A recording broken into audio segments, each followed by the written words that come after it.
All right, can you see my screen? Yep. All right. So my name is Nicoloro, and for my capstone, I decided to explore the phenomenon of narrative persuasion, specifically narrative persuasion as produced by reading fiction. Before I get started, I just want to express my gratitude to all of the people who were willing to lend me their aid. Some of you are on the call right now, so I'm really glad that you could make it. And thank you again for all of your help. You know, my project would not have been nearly as successful without it. Now, okay, background. Can fictional stories affect people's attitudes and beliefs? To many, this is a ludicrous question, you know, both for those who believe the answer is yes, and those who believe the answer is no. Those in the yes camp might point to common knowledge, notable examples like Uncle Tom's Cabin and The Jungle. You know, few would contest the claim that these books did seem to change people's attitudes and beliefs. Yet at the same time, there are countless of books which haven't had this profound of an effect.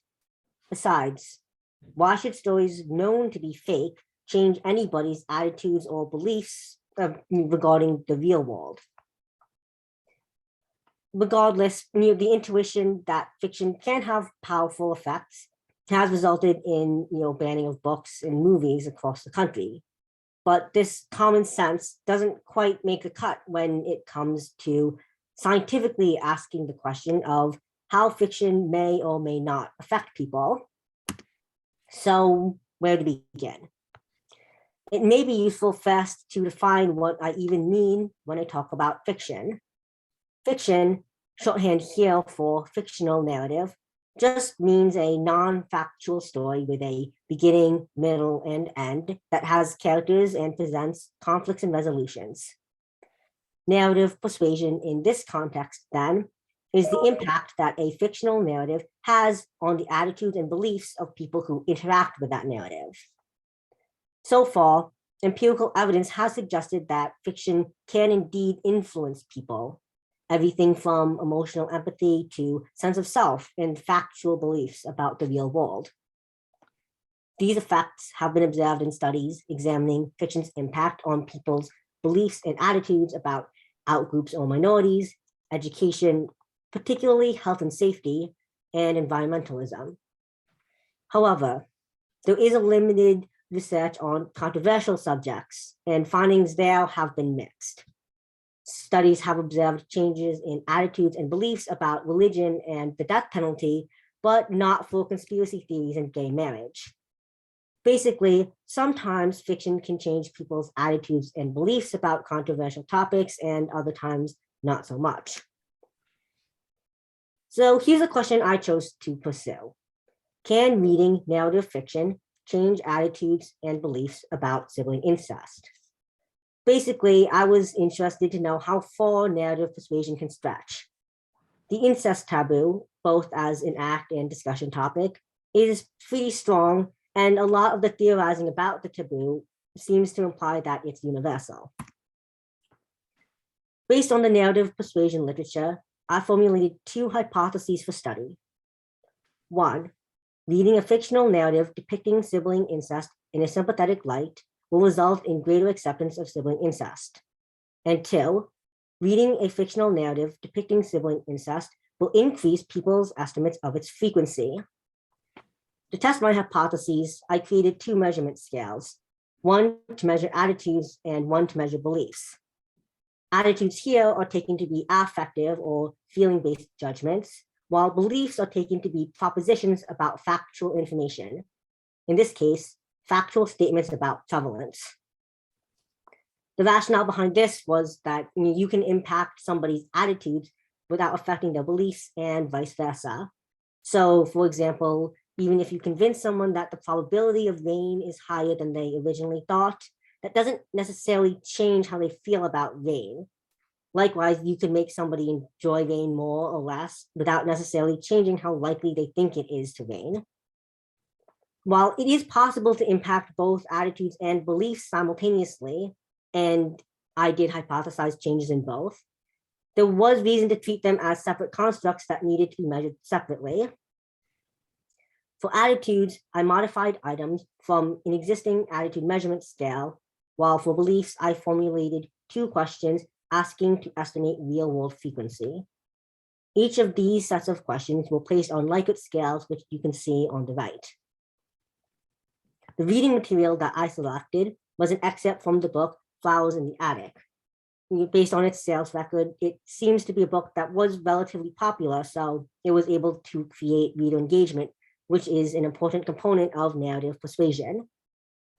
The book depicts brother-sister incest, and the excerpt I selected shows the grandmother reacting aggressively to catching the 2 of them acting in a way she describes as being sinful. The protagonist is terrified that the grandmother is going to whip them, and ultimately the grandmother decides to cut off all of the protagonist's hair as her punishment. The expectation was that reading this scene would foster empathy for the brother and sister and create a more positive attitude toward incest between siblings. After creating the survey and selecting the excerpt, I still had to receive approval from the Human Subjects Research Office. I filled out the IOB form and submitted it for approval, which usually takes around a month.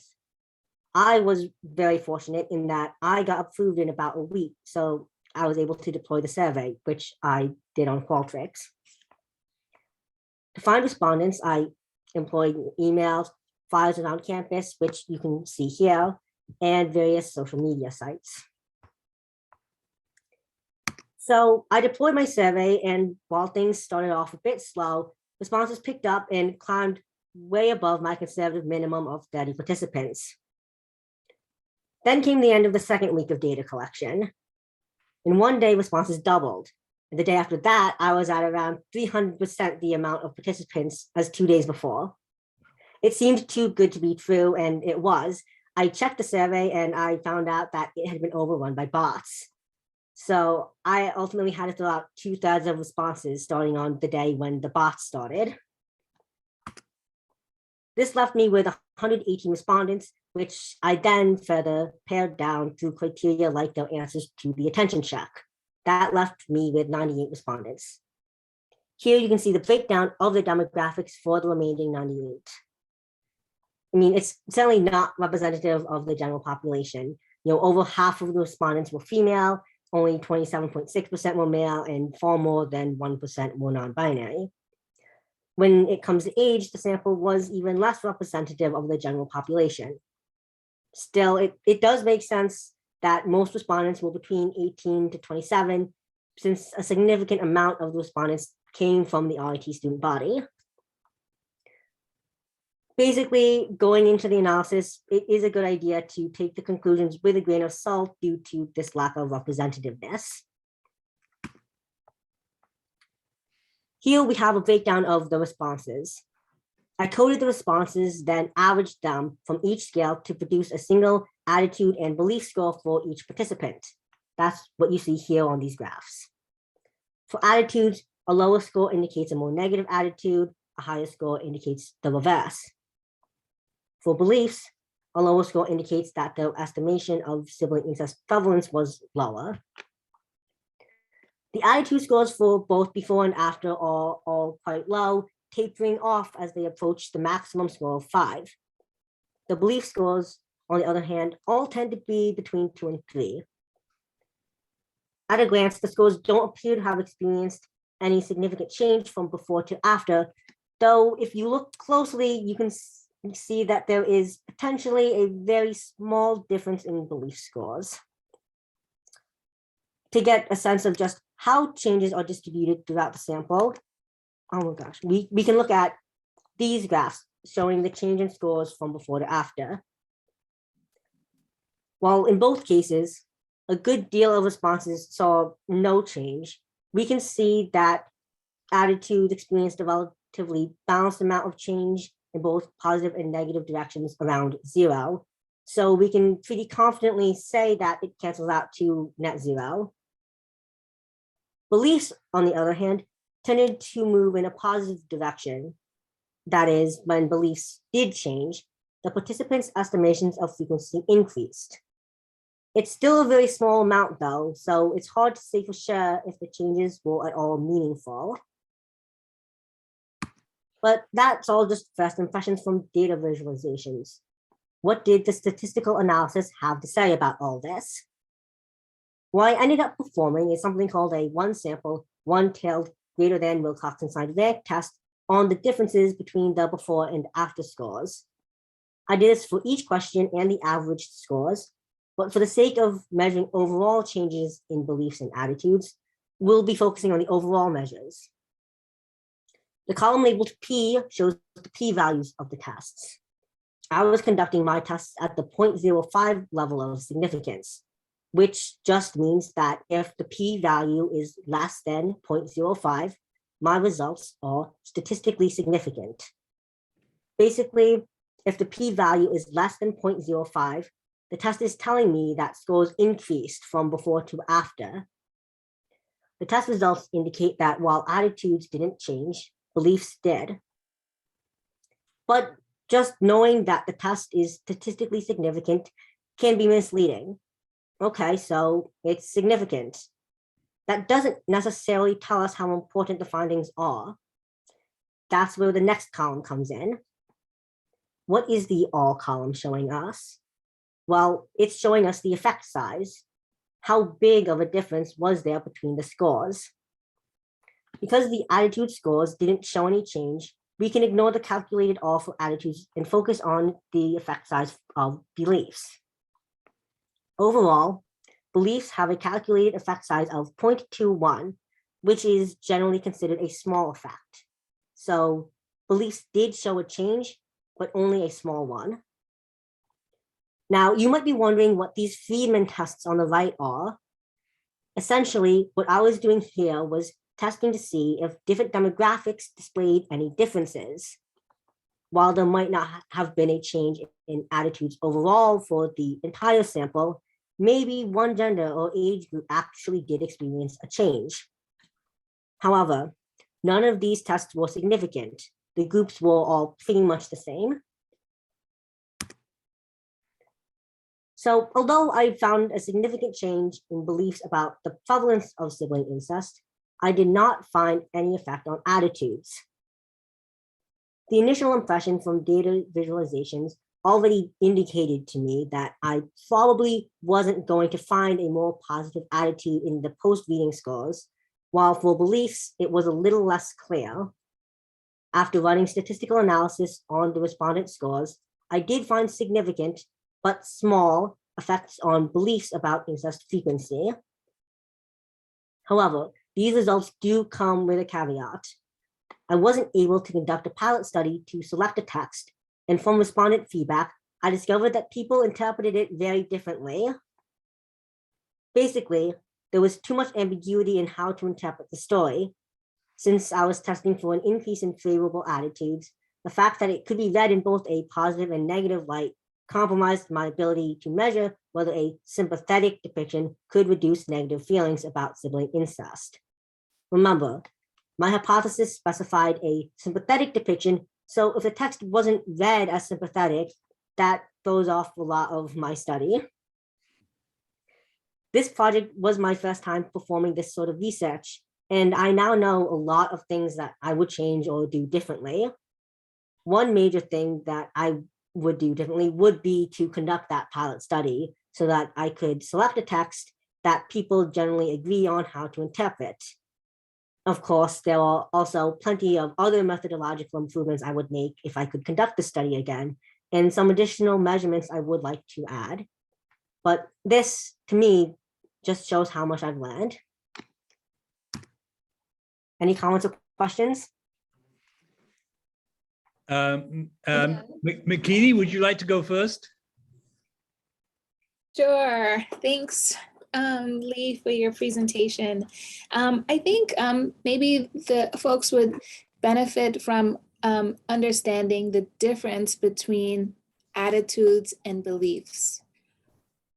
Okay, so I went over that a little bit in my presentation where I was discussing how I was taking them and separating them into two separate constructs, where the attitude construct is more of a affective feeling based judgment. So like liking or disliking, or judgments about bad or good would be attitudes, whereas beliefs I was taking to be more about propositional statements, where it's like you can say that something happens more or less, and different people can feel differently about it, but it is that sort of like frequency based. In like specifically here, I was taking it, I was focusing on frequency based beliefs. So it's sort of like you have the belief about something, but different people can have different attitudes about that same belief. Does that answer your question? As long as folks get it, did you understand, Stephen and Meg? Maybe try this. So we could say, for example, Lee, correct me if I'm wrong, but I would say that maybe a belief would be the Earth is round, or the planet is round, or the planet is flat. I mean, that's sort of objective. You can believe one way or the other, but it's not really, it doesn't really bring in the emotional aspect. Mm-hmm. Yes. So yes. That's more of a belief. Mm-hmm. Yeah. Okay. Yes. That was my only question. Thanks, McKinney. Meg, do you want to ask any questions? Sure, I'd love to ask one. So Lee, first I want to commend you on the professionalism with which you've approached this project. I know from conversations with you in brainstorming about ways in which you can get more respondents that you were really being very mindful of ensuring that there was no bias in how you were asking for respondents. So I just want to congratulate you on that and your approach to doing all of this and utilizing resources like Heather. So that's fantastic. So my question is, did you go into this with an expectation one way or the other? And can you talk a little bit about that and maybe something that was really surprising about your findings? Okay, so I think for that, going into it now, like I did have my hypotheses sort of based on the literature, the narrative persuasion literature, but I think that Dr. Aldersley and Dr. Beck can attest to this. When we were discussing my project, I was pretty skeptical sort of from the start, where despite what my hypothesis says, I wasn't really sure I would find any attitude change. I was sort of leaning a bit more no than yes, just due to how strong that taboo is. But I still thought that even with the slim possibility, it was something interesting that was worth exploring, because I also did want to sort of push that boundary of like the limits of narrative persuasion, because then if I didn't really think it would, but if we did find it, that would be pretty surprising to me. When it comes to beliefs, I was sort of operating more off of the availability bias, the availability heuristic. So I was a bit more optimistic about that in terms of finding results, just because the way that the availability bias works, it's basically a heuristic that the mind uses, where the more readily an example of something comes to mind, the more likely we are to think it will happen. And so even if it was fake, having just read about it, it was more available in the mind. So that I did have a little bit more of I was leaning a bit more yes in terms of belief change than attitude change, especially when upfront people are coming at this knowing that this is a study that is measuring attitude and belief change. I think that the availability bias kind of operates whether or not we want it to, versus people can be more resistant to attitude change about something, especially something more taboo about this. And especially when upfront you're saying, hey, I'm going to try to change your attitudes about this. So there's that. Right. And I also just want to say, I thought you posed a really great question at the beginning before talking about your research about just the potential for fiction to, the philosophical question of should fiction really affect our attitudes and beliefs. I think that was a really great way of setting up your research. So thank you. That's all I have. Lee, can I ask, is this the first study of this nature, research study of this nature that you've done? Yes, this is the first time I've ever done anything like this. It was a huge learning curve. I'm really impressed with how you set the whole thing up. I mean, the questions that you asked, the process that you went through, the care with which you went through it, and the way you've analyzed your data. I see that Heather Foti is here. I don't know if you want to comment, Heather, yourself from your perspective, because you must see a lot of projects outlined before they ever, take off. And I don't know if you would like to comment on what Lee has managed to accomplish here, but I have to say I'm really impressed with the study itself. Yeah, I think I'd say Lee did a great job in putting everything together and was really thoughtful about subject recruitment, and then kind of dealing with some of the road bumps that came up with doing that.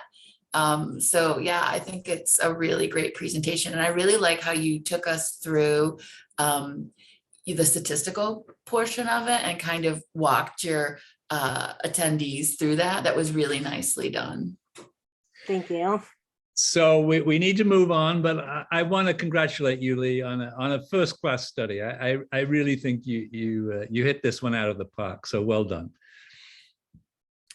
And with that, we will go to Victoria. You're up, Victoria. Lee, you have to take down your slides so Victoria can share her screen. Yes, I believe I have stopped my screen share. Okay. Can you see my presentation full screen now? Yep. Yeah. All right. Well, hello. My name is Victoria Ueda, and my capstone project is an augmented reality game glasses, or like smart glasses. Hopefully you'll go to the next slide. Okay. There we go. So some features of what is already out there. A lot of smart glasses have audio attached to them, so they have like you're able to like listen to music and things like that. They'll have cameras on them. Some of those cameras are to actually capture images, such as like taking photos of your like everyday life as you're going through. There's the some of them, such as the Snapchat ones, which will actually kind of capture 3D image and then it'll download it onto your phone. Which brings me to the next feature is connecting to your phone. Obviously, you would need to connect to your phone if you want to stream music onto it, or bring your images down from the cloud onto it, and then also noise cancellation. And then some examples of a couple of the smart glasses that are currently out there is the Vuzix Blade upgraded smart glasses. These are the most like the glasses that I kind of created. They're the most set forward in like augmented reality. They're one of the very few that actually have a projected image onto the glass itself. The Google Glass, which I'm sure most of you have heard about before, what I found really interesting was I wanted to know why the Google Glass didn't take off, because it was a cool concept, but it wasn't well received, I guess you could say. From my research, I found that the Google Glass wasn't well received because even though it was a really cool thing, Google did not advertise it in a way that gave people why they would want to use it. They're like, yes, this is cool, but there's no purpose for me to get it out. Like, why am I going out of my way to get it? Another thing that I found out was, because I had only heard of the Google Glass, another thing I had found out was the Google Glass actually only has a projected screen about the size of your thumb, and it's only on one of your lenses. So they're regular clear lenses, and then you just look at up in the top corner of your vision, as opposed to the entirety of your vision, which I found interesting. The Snapchat spectacles, as I was kind of talking before, they will allow you to take images and then also take 3D model images and then download those onto your phone. And then both the Boys and the Ray-Bans are mostly used for audio so that you can listen to music, but they're regular either sunglasses. The Ray-Bans are sunglasses and the Boys can either be sunglasses or clear frames.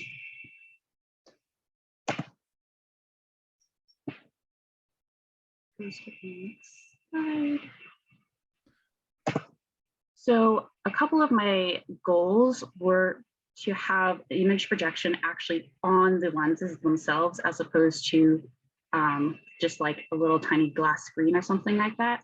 So that really was what kind of guided what materials and stuff that I used.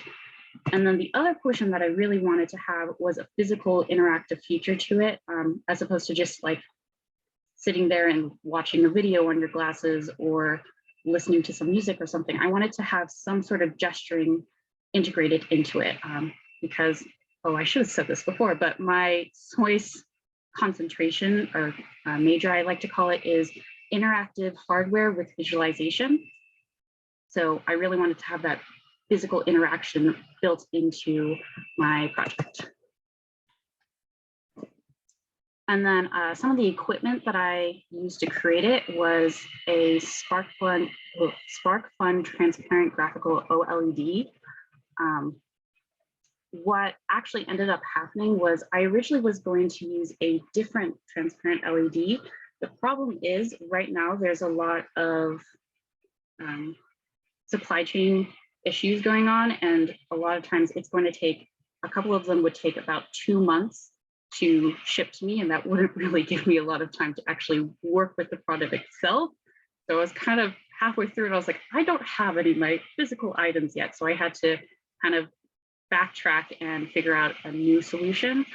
So I ended up getting this one. Originally, the LED that I was going to choose was allowed you to have color on your screen. So I was going to go in more of a way of being able to kind of like go through a gallery or swipe through a gallery for the application itself.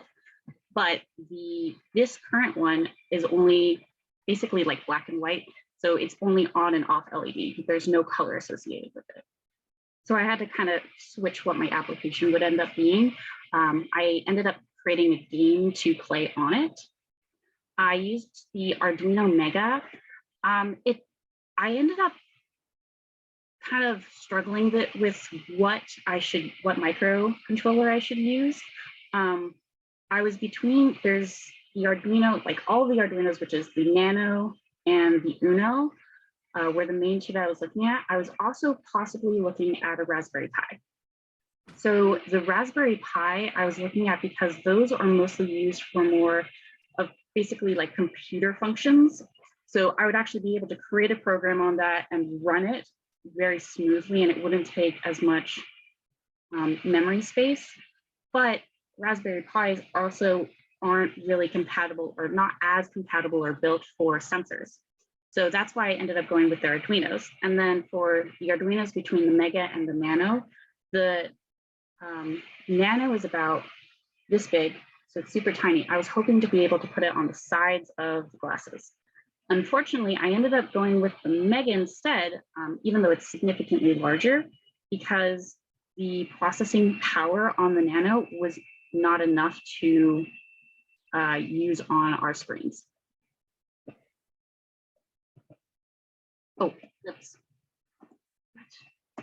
I also forgot to say I used a ultrasonic sensor to do my interaction portion. Basically, the way the game is working is you have a little player that goes up and down on the screen, kind of like Flappy Bird, and you have your hand next to your head. The further away your hand is, the higher your player is. The closer your hand is, the lower your player is on your screen.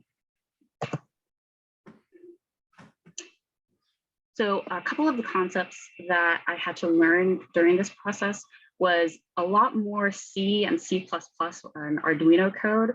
I knew some of it, but I wasn't very well versed in it. So I had to learn a lot with creating classes and libraries and importing those in. I had to kind of learned the hyper display library, which is what I use to be able to actually display images on the screen. SPI versus I2C, the main difference between those two, basically it sounds weird, but it's the difference between like a slave and a master. Basically between the controller, which is going to be the master, and the slave, which are the two LEDs. These are two different communication patterns between the two. So SPI is usually faster than I2C. The only problem is I ended up going with I2C because it's better for multiple slaves to one item. So I had one microcontroller that I connected to both of my LEDs at one time. I also did not realize until I started this project that there's a difference between OLED and LED. So LED is like your normal everyday like lights and things like that. OLED is organic, or the O stands for organic. It's oftentimes lighter and better on your eyes and has a more clearer picture. Again, supply chain is rough dealing, so I had to adapt my project to kind of fit what I could physically have shipped to me in time. Let's see if my videos will work here. So this is kind of a close-up. Can you see it?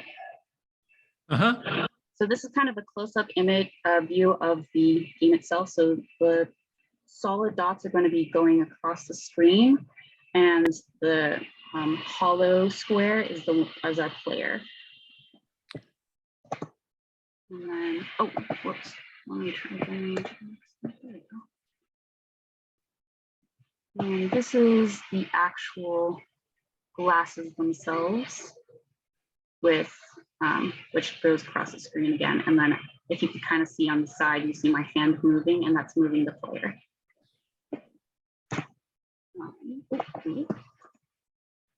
So any questions? Oh, if you would like to see, I also have this music kind of look a bit wonky, but this is what it looks like when it's on person. So the part that I really like about this is, because I know I look like a crazy scientist right now, but the part I like about this is I'm actually able to see through the glasses even when they're fully lit up. So if I put like a hand, well, obviously I know I'm holding up a 5, but you would be able to see through whatever is projected on the lenses. So Victoria, I will be the first to admit that's a little over my head because I'm not a computer. I don't know much about computer science. However, first of all, let me ask you. So we had another project that a student did and presented on earlier in the week. They also, at one stage of their project development, it was wonky. I'll use the word that you used. It was also on the eye, on the glasses. And it was totally different from yours, but it was the same, physically the same location. And this person was talking about making it, because he wants to go and market it, he wants to sell it. So he was talking about taking out the wonkiness and making it slick and saleable. So I don't know if that's something that you might have in mind. I mean, I assume at the symposium we're going to see what you just showed, right? Yes, I'm hoping to maybe make it look a little more sleek-ish. No, that's okay. That's okay. But my question goes to what you're going to do with this project after the semester is over. Am I going to be able to actually try them on? The glasses on at the sim? Excellent. Okay. So here's my question. You one of your earlier slides, you went through a number of products which are somewhat similar, trying to do the same thing. And I want you to imagine for a minute that you do have a sleek and marketable product along the lines of what you've described. And you went to Google or one of these large companies and you talked to a sympathetic person there and you said, this is what I've got. It's better than a lot of other products like this in the market. Would you be interested? What are they going to say to you? they would probably say they would be interested. because even though it's not a super large field right now, it is up and coming in augmented reality. Granted, like, as you can see with all of the different smart glasses that I was saying, there's even a longer list than that that's out there. So people still want to try and create these things and are still trying to build upon what they had before. I think they just need to be able to give it a purpose, I guess you can say. So for mine, the purpose of it is to play games. What you could possibly do in the future is have multiple games put onto it. Right. I liked your explanation of why Google Glass didn't take off, because there didn't seem to be any purpose to it. I thought that was enlightening. So are you indeed going to pursue this? You mentioned supply chain problems, and you couldn't get exactly what you wanted just within the semester period. Are you going to continue to develop that, hopefully, and get by the supply chain problems? Yeah, I would love to be able to develop this more, maybe work with the color. And then with color, I can expand the horizons of what I can do with this device, because there's only so much you can do when you have like basically on or off. Okay, all right. Great presentation. I really enjoyed it. Meg? Thanks, Stephen. I really enjoyed this too, Victoria. And I would encourage you on the night of the symposium at the 25th to seek out Alex LaMarche, who is the other student that also presented on a similar area. And actually what he presented on kind of ties into a question that I have. And that is, to what extent did you utilize like open source information to kind of build yours? And is the open source field something that's really important, I guess, to the technology growth? As tech growth, like in general, like open source for everybody, or open source for my project? I think for your project, and in terms of it being a DIY. So open source is a wonderful thing just for anything in general. I did basically, the libraries that I was talking about, those are open source. So you can go to them, you can use them in your code. That's like just kind of like the basic program that allows you that communication because it has a specific chip inside of the device itself. From there, you can basically take it and do whatever you want. So there's like kind of like compacted functions where there's like, okay, create a rectangle, do a line or something like that. But beyond that, it's all what the user creates out of it.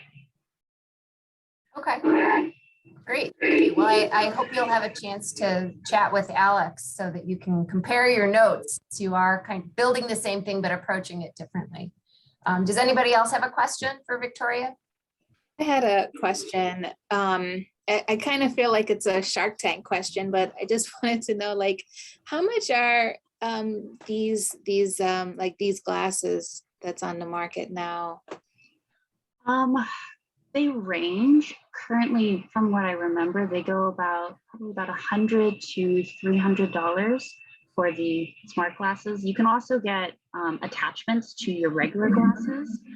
So you can like slide two pieces onto the side of your glasses for like an audio kind of thing. Obviously the ones with more imagery are going to be more expensive.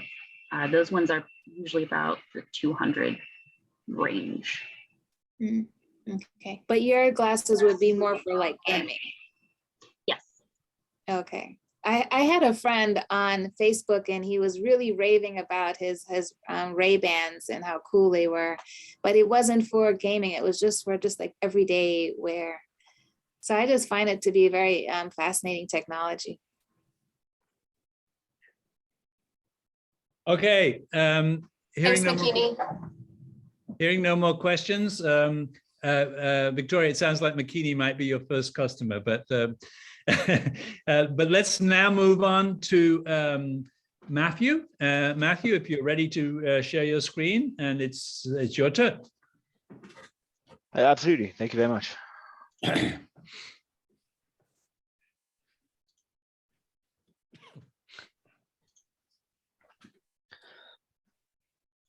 Okay. First off, good afternoon, everyone, and thanks for taking time to come out. I've got to say, I've actually really enjoyed these first two presentations as well. So you may have a second customer in the glasses, immediately as well. And I was watching that interested. But to kick it off, my name is Matthew Thompson, and I'll be leading you all through a little exploration of the process that I followed and a lot of the things that I learned when I was working on a short story titled "The Weaver of Starlight." So to begin, I've really followed a similar process as to the rest of my classes, and I'm going to talk about each of these as I go. So I'm going to talk about some of the influential reading that I discovered that helped me figure out exactly what I wanted to do. A little bit about forming that log line into that core emotional story that would then be that through line through anything that is going to be fiction related. A little bit of a discussion on how I tended to write, which is that architecture versus Gardner discussion. And then I'll talk about my favorite thing in the world, which is step outlines. I absolutely love them. And then a little bit of a discussion on world building within short fiction and how it differs from long fiction. And then I'll talk about the writing experience and some lessons I learned as I move in to finish up the final short story. Then I'll finish up with some questions. But to begin, these are some of the best books in the market to figure out where you want to start off with reading and where you want to start off with writing. The New Sudden Fiction edited by Robert Shepard and James Thomas here, and the Best American Science Fiction. These two were required by a few of my classes over my time here at RIT, but I found that a lot of the short stories and the flash fiction, especially in this one, within are very well and technically done, in the sense of if you want to learn how to be writing, you tend to have to read quite a bit, and read, and not just read to enjoy, but to read to understand why things work. So when you read something that you like, go back through it and read it a second time, and this time you're doing it for work in that sense. Where you go back through and you start marking down, why was this passage useful? What did they use here? And so in writing, I found that these two books were helpful in kind of shaping the way I was going to be approaching any type of short fiction. The two in the top right, top left, Character, Motion, and Viewpoint, and Plot and Structure, both part of the Write Great Fiction series, were optional books that I acquired that tend to be a bit more in baseline. These two talk a lot about how when you are starting to learn how to write, here is the basics and the rules. And if you follow these rules, you're going to end up with something that's generally good. This is the save the cat type of stuff that you're going to find in screenwriting, which is these are the beats you hit. And when you hit these beats, you will at least sell. And it's important to know these because oftentimes, in order to be interesting, you want to be able to iterate on these formulas and break these molds. And in order to do so, you have to understand the basics first. And so those two are great things to talk about. And my personal favorite, I've got Wonder Book in front of me by Jeff Vandermeer. And I found that this is really your encyclopedia for writing anything that's strange or wonderful or interesting. I've tried to write fiction. I've tried to write literary fiction, and I've tried to write fiction that doesn't involve any type of fantastical elements. And unfortunately, or I guess maybe fortunately in my case, around pass number 3, I tend to find these fantastical elements creeping in. And all of a sudden I go, oh, no, I just wrote another science fiction story. And I have to fully embrace it. And I found that working my way through Wonder Book and a lot of these textbooks in regards to how to build these worlds and how to implement these fantastical ideas is very useful. And so this is just my reading this to all of you, that if you're interested in any of these topics, that these are great places to start in terms of building your own ideas about what to write and how to write. So moving on, the first thing that I did in terms of any short story is to sit down and work out that core emotional story. And so that starts off with a log line for me, mainly because I'm coming from screenwriting. I'm coming from the film program, and I tend to kind of meld that prose and that screenwriting section. So a log line tends to be a brief elevator pitch about why your story is going to be interesting. And oftentimes it's vague enough that it can apply to various different aspects, in the sense that it's not setting dependent, it's not character dependent, it's not fully plot dependent, it's your core story dependent. So right now we have a young woman must discover the truth about a mysterious disappearance before the wrong people take notice. But the deeper she digs, the more she comes to realize that she doesn't truly understand her world at all. So that right there is a one sentence elevator pitch to give to somebody saying, hey, here's what that book is. Oh, in this case, a short story is. And contained in there, the important bits is kind of that second half. The more she'll come to realize that she doesn't truly understand anything. That is that core twist. The first bit is a bit more plot. The second bit is going to be a bit more complications, and the third bit is going to be where that emotional resolution is going to come from. And that's the point of these log lines, is to sit down and figure out what you want to write. Then everything else will come after. So moving on to where we come from that side of the story. This is where you kind of break down that log line and go, okay, how are we going to do this?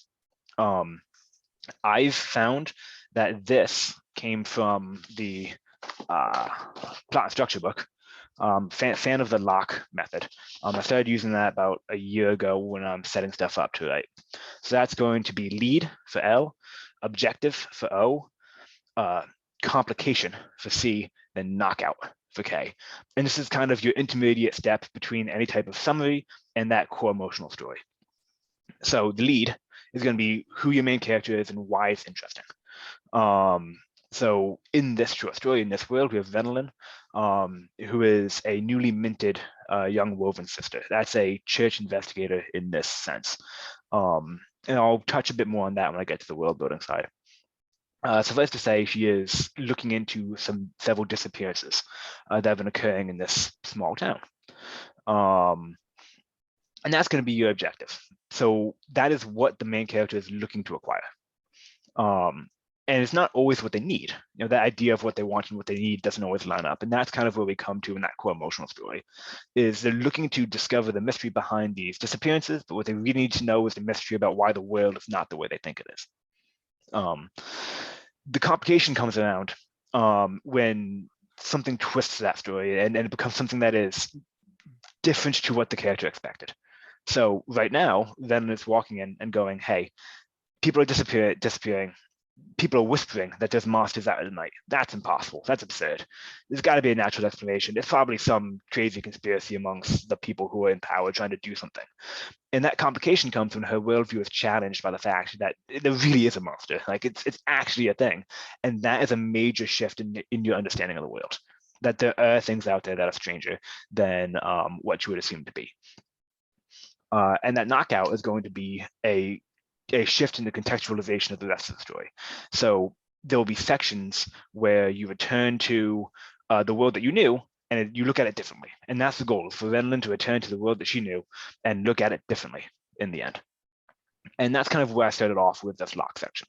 That bluff, the bottom line up front, is really the idea of wonder, of understanding something, of seeing something new. And you know what? I'm a fan of that being, you know, the goal of almost all speculative fiction in the first place. Before I talk a bit more about my story, I want to talk a little bit about the way I ended up moving on from lock to the step outline to the actual writing. And that's a section that Georgia Martin kind of coined, which is the idea of writers who are a bit more a bit more like architects and a bit more like gardeners. And this is something that a lot of other writers have commented on and iterated on. So I'm taking a little stab at it right now as well, which is that if you tend towards being an architect, you're going to be planning a lot more. You're going to have everything that's a bit more structured. You're going to be writing a lot of outlines. You're going to be making sure that each piece is in place. You're probably going to be moving stuff around to get your beats where you want it before you actually put your pen to the page and start typing out the prose of what you're writing. On the other hand, the gardener is going to be a bit more organic. They're going to be maybe setting up a loose outline, but really they're going to start off their whole decision-making process in the page. They'll be writing, and as they go, they'll be working on exactly what that means to them. And the one thing that I want to make sure that we get across is that it's not mutually exclusive, and that's where I find myself.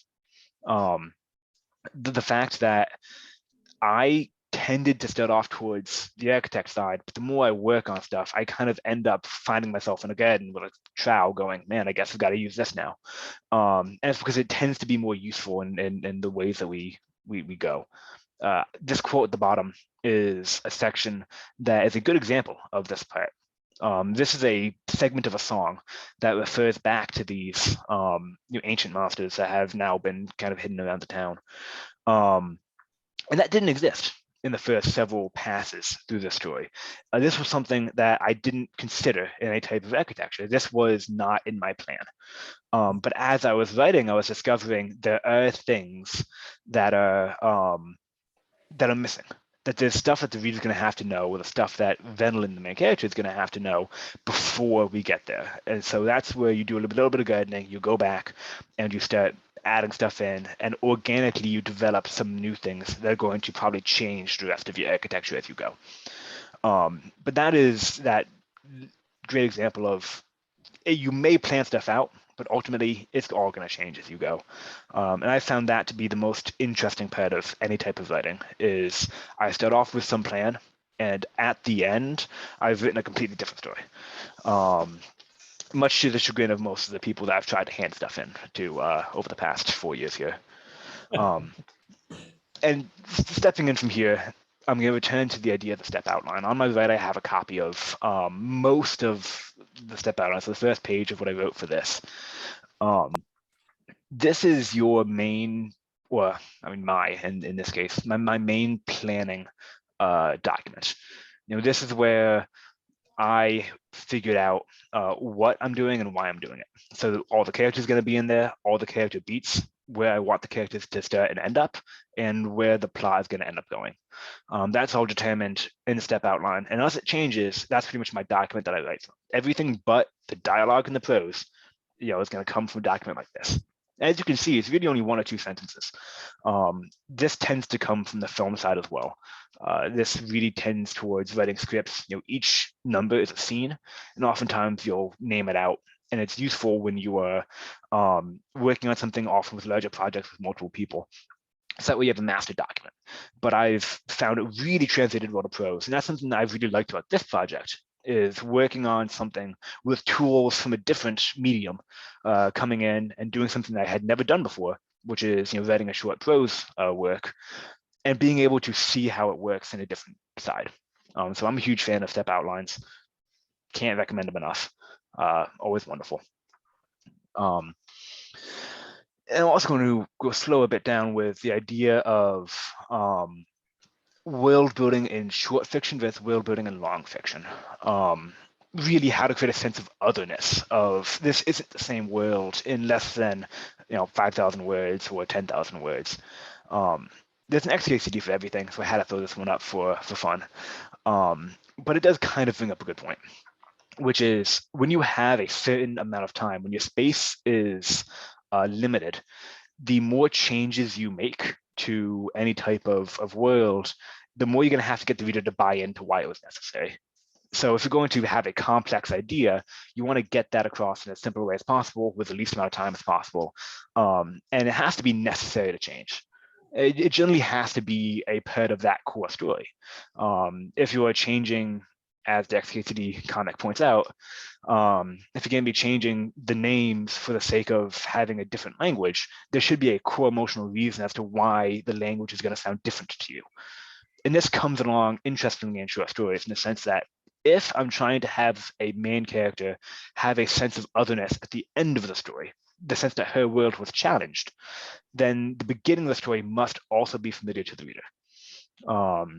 And I've struggled with this in my time here, and I found that I had to kind of drip feed this world building in the beginning, and kind of build it up at the end. So that way, to the reader, the world at the end is more strange than the world at the beginning, to mirror the main character's journey. Matthew, you've only got 2 more minutes. Perfect. I'll hit this in real quick then. And coming in to write this out, there are some days where I love to write.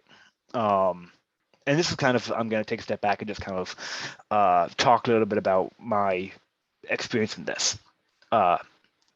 I'm not going to be talking about the days I love to write right now. They're easy. You sit down and it all comes to you and it's great. But I've definitely found over the time of this project that there's a lot of days where I'm trying to draw blood from a stone, where I am sitting in front of my computer just wishing I could crawl back in bed and cry instead. Like it's overwhelming some days.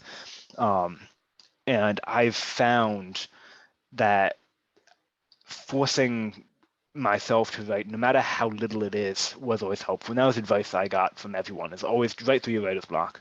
And even when I'm feeling low, which affects my ability to write, getting in 200 words, even if that's all I can give, is helpful.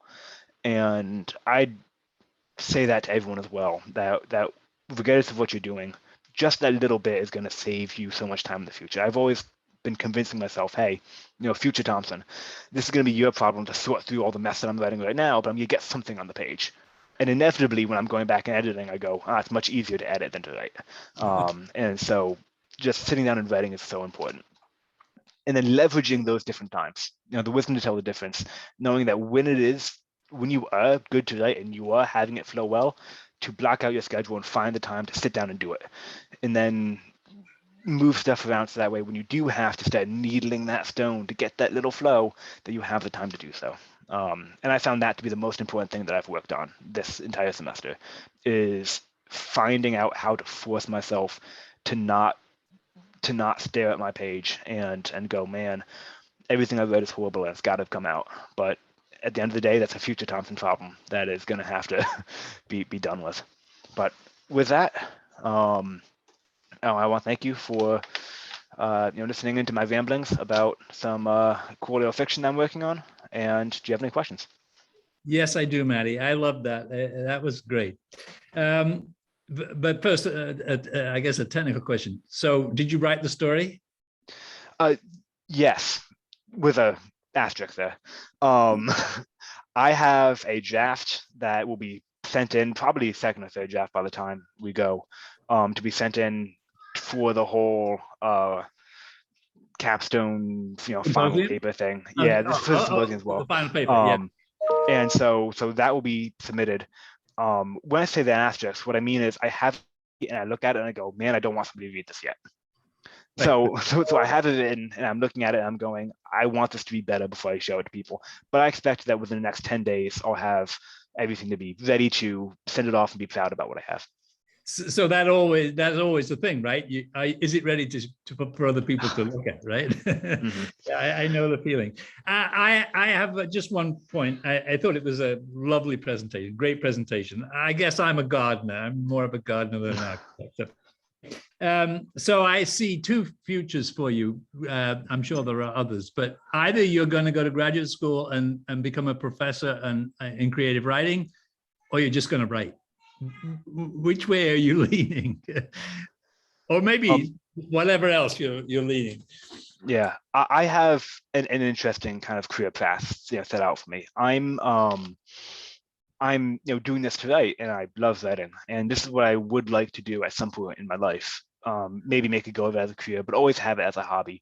But ultimately, when I graduate, I'll be commissioning into the Air Force through AOTC. Wow. And so that will be my main career path. I'm kind of contracted. I can't really change that now.